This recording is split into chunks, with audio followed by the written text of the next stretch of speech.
Sunless is exhausted, filthy, and desperately trying not to fall asleep. People call him Sunny, and he has spent almost everything he has left on something he could never afford back in the slums, a cup of real coffee. The problem is that after finally tasting it, he realizes he probably should have bought some actual food instead. Still, the coffee is serving a more important purpose. Sunny needs to stay awake. He throws away the cup and starts making his way through the city, barely keeping his eyes open as he forces himself toward the nearest police station.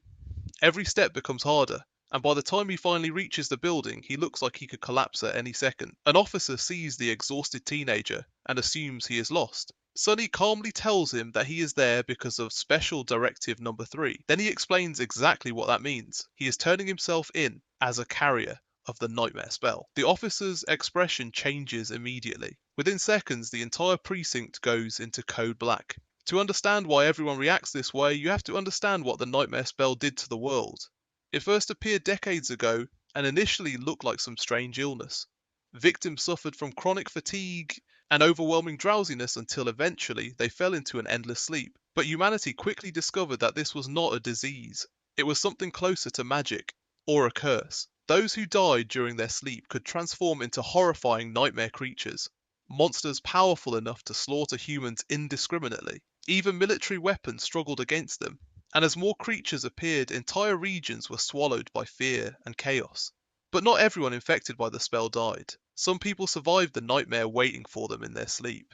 And when they woke up, they were different.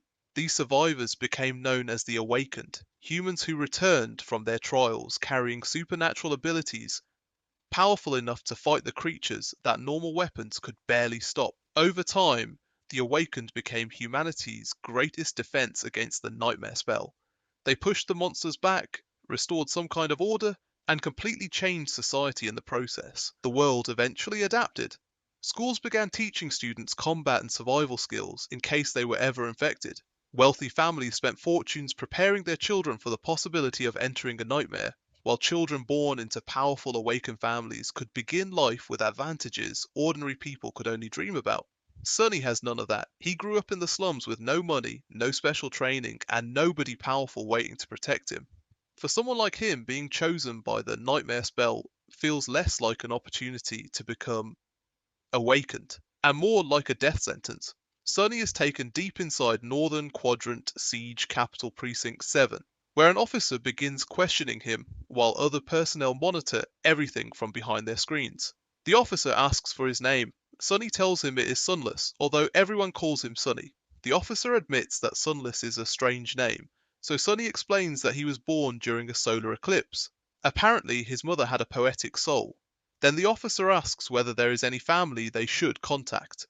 Sunny simply tells him there is no one.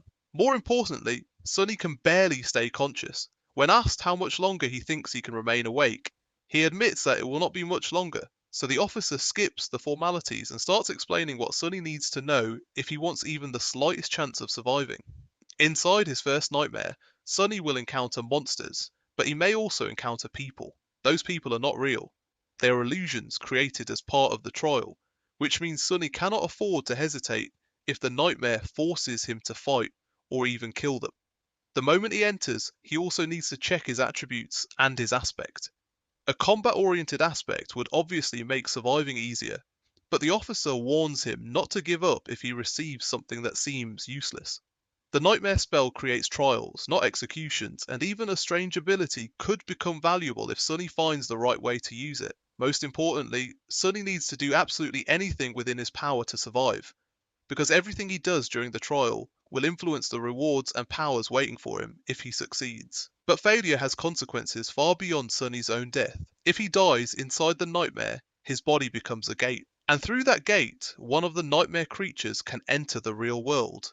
The officer admits that if that happens, he and everyone else in the precinct may have to deal with whatever comes through until an awaken can arrive. So beneath all the professional advice, his final request is extremely simple: please don't die. Sunny fights to keep his eyes open for just a little longer, but his body has finally reached its limit. His vision fades, the police station disappears, and somewhere inside the darkness, something welcomes him. Aspirant, welcome to the nightmare spell.